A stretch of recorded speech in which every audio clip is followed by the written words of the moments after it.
Hello, everyone. Today we are here with another horrifying case of Candy family. Try to imagine the sheer terror a 10-year-old boy would have felt upon waking up and discovering that his entire family was dead. Stepping out of his room, he is met with a horrifying sight. His entire family is dead. His father, mother, and 3 older brothers lie motionless in pools of their own blood. He is the only one left alive. How does that sound? The story we're about to delve into is both heartbreaking and terrifying, and it may leave you wondering whether the people you love the most are truly safe to be around. At this point, I just wish the nightmare would be over. I wish it was all a bad dream, and that we would wake up and that they would still be here. Jonathan Candy's family seemed like any typical American family. Some might even have called them the perfect picture of the all-American family next door. With 4 boys and 2 parents, everything about their lives appeared completely normal. No one could have imagined that something unusual was happening behind the closed doors of the Candy family's home. I had to see it for myself. I kept asking Cooper to please snap and text Ethan, and has he seen Ethan today? Has he talked to him? And I was calling Lindsay, and I was messaging Dylan, and nobody would respond. They were your all-American family. This is something, I mean, I could live 100,000 lifetimes and never expect this out of that. I could have never imagined that ever in my whole entire life, you know? And I'm still in shock. Even their neighbors, who saw and interacted with them almost daily, never suspected that anything terrible was happening in the Candy family's home at the end of the cul-de-sac. In fact, during an interview in 2022 for an episode of Discovering Oklahoma, where the couple talked about one of their favorite bakeries in Yukon, they appeared as a young, vibrant, and happy family. I come here twice a week in the morning just for their breakfast burritos, which are by far anything better than you can get around here. I love the carrot cake. I don't eat a lot of sweets, even with my last name, but I love the carrot cake. I like the cannoli. It's heartbreaking that they are all gone now, leaving only the youngest son behind. But the most chilling part of this tragedy isn't just that they were murdered. If an armed intruder had broken in during the night and killed the family in cold blood, it might have been easier to understand. But that wasn't the case. The real horror lies in the fact that the person who killed his wife and children before taking his own life was Jonathan Candy, the very man who was meant to be their protector, their husband and father. The man they trusted for safety was the one who ultimately ended their lives. Him and his kids seemed like they always got along.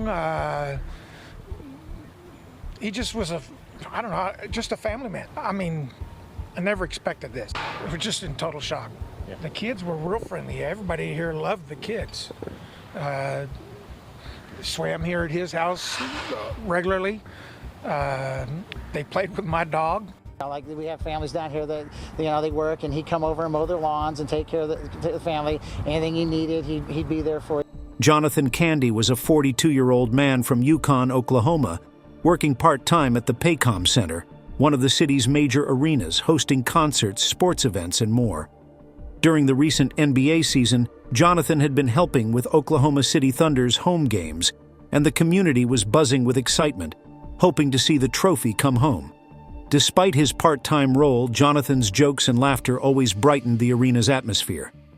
He attended Bishop McGuinness Catholic High School, and after graduation, married his high school sweetheart, Lindsay Terry.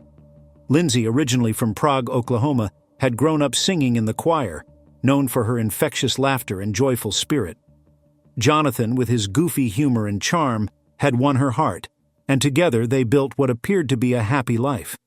Even after many years of marriage and raising 4 sons, Jonathan and Lindsay seemed to maintain a loving, stable relationship. There were never any signs of domestic violence or abuse, and their children appeared content, living what seemed to be the life of an average American family. Their Facebook page was filled with joyful family photos, giving the impression of a perfectly happy family to anyone scrolling through account. Jonathan always told his friends and relatives that his family and children were his entire world. But on April 22, 2024, something no one could have ever imagined occurred. The name of Jonathan's youngest son has been withheld for privacy reasons. But what we do know is that on that day, the boy woke up expecting a normal morning. He had slept soundly through the night with a box fan running, unaware of the horrific events unfolding in his home. The only thing he vaguely recalled was the fire alarm going off during the night, but he had fallen back asleep soon after. At around 9 a.m., he stepped out of his room, only to be confronted by a nightmare. His entire family lying in pools of blood. At 9:30 a.m., the 10-year-old called 911, reporting that he had found his family dead. When police arrived at the Candy family's home near Southwest 29th Street and Czech Hall Road, they were shocked by the scene. It was nothing short of a massacre.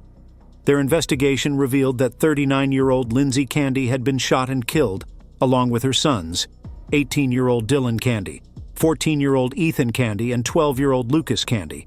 The suspected killer, 42-year-old Jonathan Candy, was also found dead from a self-inflicted gunshot wound.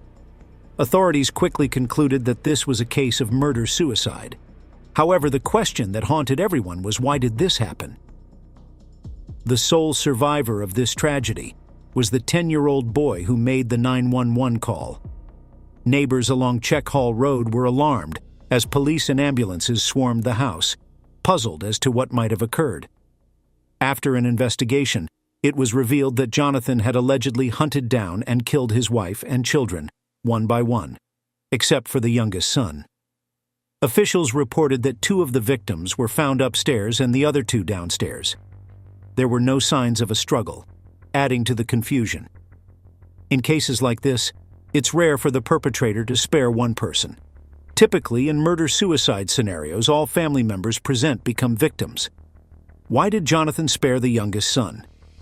Did he come to his senses at the last moment, or did he share a special bond with this child? The questions linger, but the answers remain elusive. Unfortunately, these questions may remain unanswered, as there is no one left to ask. The relatives of the Candy family understand how difficult this will be for the young boy, and they believe it's best to leave him out of any further investigations. For now, this case remains a mystery. Dr. Joni Johnston, a clinical and forensic psychologist involved in the investigation, expressed her shock at the scenario, saying she had never encountered a case where a parent murders some of their children but spares one. Friends and neighbors who interacted with Jonathan before the tragedy remarked that everything seemed normal. His colleagues even noted that he had attended the Thunder Pelicans playoff game just hours before the murders, showing no signs of distress. No warning signs have emerged that could explain this horrific event.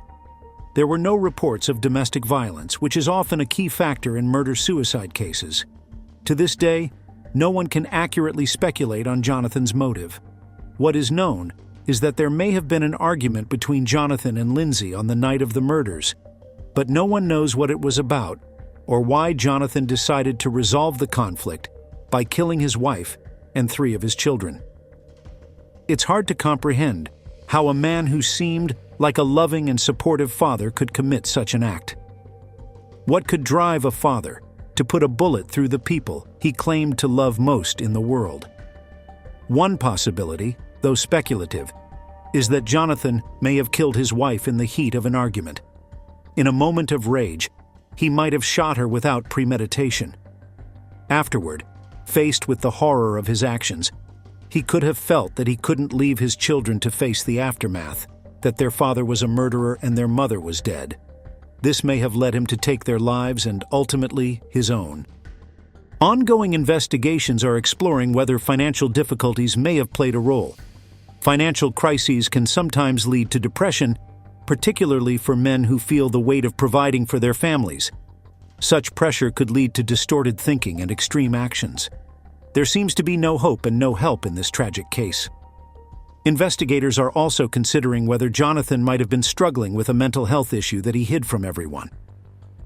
Unfortunately, mental health challenges often carry a stigma, preventing people from seeking the help they need. Those who don't seek help can make devastating decisions that affect not only their own lives, but the lives of those they love. Signs of depression in men often present differently than in women. Men may struggle to process or express their feelings of depression and instead withdraw, becoming irritable and edgy, often expressing anger instead of sadness. Family members, friends, and loved ones might not recognize these signs as depression, making it difficult to understand the underlying suicidal tendencies.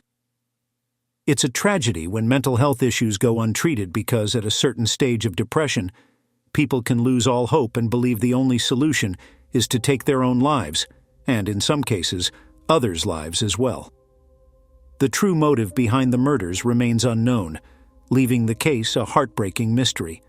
On Lindsay Candy's Facebook page, one of her childhood friends, Connie Cruz, shared her memories upon hearing the devastating news.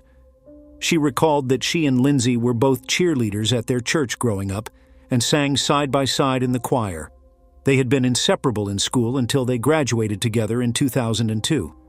Connie shared a particularly heartwarming memory that captured Lindsay's playful spirit. As young girls, they once hid in a treehouse and fell asleep there, leaving their parents frantic when they couldn't find them. The police were called, but everyone laughed in the end when the girls were discovered safely dozing in the treehouse. Connie emphasized how she and Lindsay had a friendship that could always pick up right where it left off, no matter how much time had passed. Hearing about the Candy family's deaths left Connie devastated, unable to comprehend the tragedy. She described Lindsay as deeply loved and cherished by many. Lindsay's boys adored her fiercely, and she brought joy and laughter to everyone around her, her parents, her sister, and her close group of friends. Dylan Candy, the eldest son of Jonathan and Lindsay, was known for being social and finding it easy to make friends. It was clear to everyone that Dylan Candy had a deep passion for drumming and music. In May 2023, he graduated from Mustang High School and played in the marching band, a role he cherished. He joined Oklahoma Baptist University's Bison Brigade in the fall, playing the first bass drum, a testament to his skill. Brian Stackhouse, the director of athletic bands at OBU, noted that although Dylan was only a freshman, he was entrusted with this complex role because of his talent. Stackhouse described Dylan as an amazing young man with a big heart, always cheerful and kind even on tough days. He set an excellent example for his peers by showing dedication, perseverance, and commitment. A core memory Stackhouse recalled was Dylan's excitement at being given a drumline solo during band camp. In honor of Dylan, a memorial display featuring his bass drum and uniform was set up for his bandmates to remember him. Ethan Candy, the family's second son, was a vibrant 14-year-old ninth grader at Mustang North Middle School. Known for his athleticism, Ethan excelled at baseball. His coach, T.J. Armstrong, described Ethan as an energetic player with a natural talent for the game. Ethan's contagious smile and spirit uplifted everyone around him. Armstrong's son was Ethan's best friend, and the two brought out the best in each other. A memorial bench is being set up at the Mustang Youth Sports Complex in Ethan's honor. Lucas Candy, the youngest victim at 12, was full of life. He was often seen playing at his brother Ethan's soccer practice, known for his joyful and playful nature. His friends will remember him as a bright, outdoorsy kid who loved to make new friends. The most heartbreaking part of this tragedy is that the youngest son, the sole survivor, must now grow up without his family. At just 10 years old, his entire life changed in one horrific night. He will have to live with the knowledge that his father murdered his family, a burden no child should carry.